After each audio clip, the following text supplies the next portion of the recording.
नमस्कार। तो चलिए आज सीधे विषय पर आते हैं। हमारे पास भगवान जगन्नाथ की मूर्ति से जुड़े कुछ दस्तावेज हैं। खासकर एक स्रोत है, जगन्नाथ अधूरी मूर्ति का रहस्य। जी।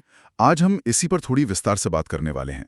समझने की कोशिश करेंगे कि भगवान जगन्नाथ की मूर्ति का ये जो इतना विशिष्ट रूप है, थोड़ा मतलब असामान्य सा, वो क्यों है। हाँ, असामान्य तो है, एकदम अनोखा। हम सबने शायद देखी होंगी तस्वीरें, बड़ी बड़ी गोल आंखें, बिना पलकों वाली, और हाथ पैर जैसे अंग स्पष्ट नहीं दिखते। तो सवाल उठता है कि भाई ऐसा क्यों? क्या ये सच में अधूरा है? बिल्कुल, ये सवाल एकदम स्वाभाविक है। और देखिए, भगवान जगन्नाथ को भगवान विष्णु का, खासतौर पर श्री कृष्ण का ही स्वरूप माना जाता है। हाँ, ये तो है। और उनकी मूर्ति की यही पहचान है, वो विशाल गोल आंखें, जैसे सब देख रही हों लगातार, और हाथ पैर का न होना। लेकिन जैसा आपने कहा, ये सिर्फ बाहरी रूप नहीं है, इसके पीछे गहरा आध्यात्मिक मतलब छुपा है, जैसा हमारे स्रोत बताते हैं। हाँ, स्रोत में एक पौराणिक कथा का जिक्र है काफी। राजा इंद्रद्युम्न और भगवान विश्वकर्मा से जुड़ी हुई।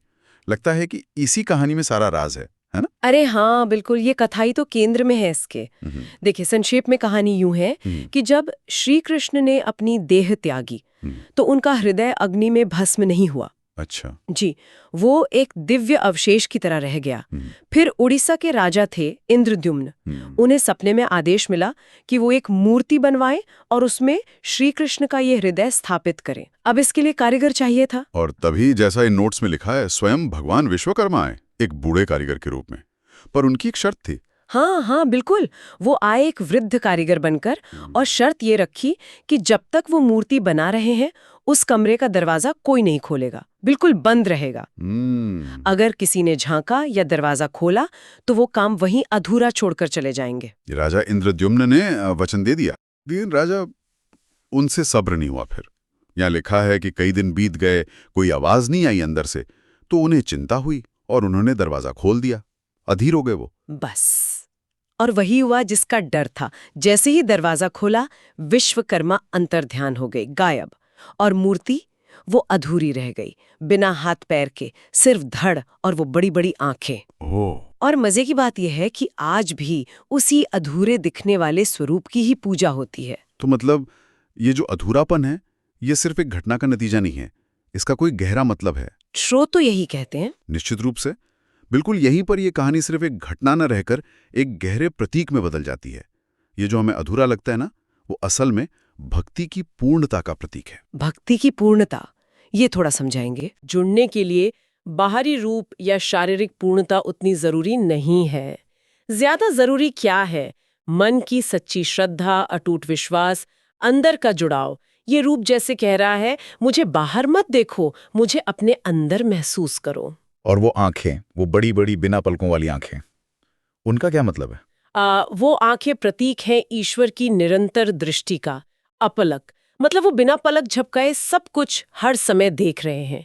उनकी नजर से कुछ छुपा नहीं है। ये एक तरह से साक्षी भाव है जो हर जीव, हर कण पर बना हुआ है। अच्छा, और हाथ पैर का न होना, स्रोत इसे ईश्वर की सर्वव्यापकता से जोड़ते हैं। ये कैसे? हाँ, ये बहुत महत्वपूर्ण है। हाथ पैर न होना ये दिखाता है कि ईश्वर किसी एक जगह या रूप या काम में बंधे नहीं हैं। वो सीमाओं से परे हैं, सर्वव्यापी हैं। मतलब हर जगह है, हर कण में है। उन्हें कहीं आने जाने के लिए हाथ पैर की जरूरत ही नहीं। क्योंकि वो पहले से ही हर जगह हैं, तो वो जोड़ें। तो मतलब ये निकलता है कि भगवान जगन्नाथ का ये खास स्वरूप हमें याद दिलाता है कि ईश्वर का अनुभव भौतिक सुंदरता या पूर्णता में नहीं है, सही। बल्कि हमारे अपने विश्वास, हमारी भक्ति, हमारी अंदर की नजर में है। ये रूप तो जैसे हमारी भौतिक सीमाओं की सोच को ही चुनौती देता है। एकदम सही कहा आपने।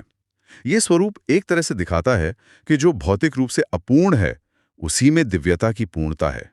ये हमें सोचने पर मजबूर करता है, क्या ईश्वर को किसी खास, सुंदर या पूर्ण दिखने वाले रूप में ही पाया जा सकता है, या फिर सच्ची भक्ति किसी भी रूप में, यहाँ तक कि अधूरे लगने वाले रूप में भी ईश्वर का एहसास करा सकती है। बिल्कुल।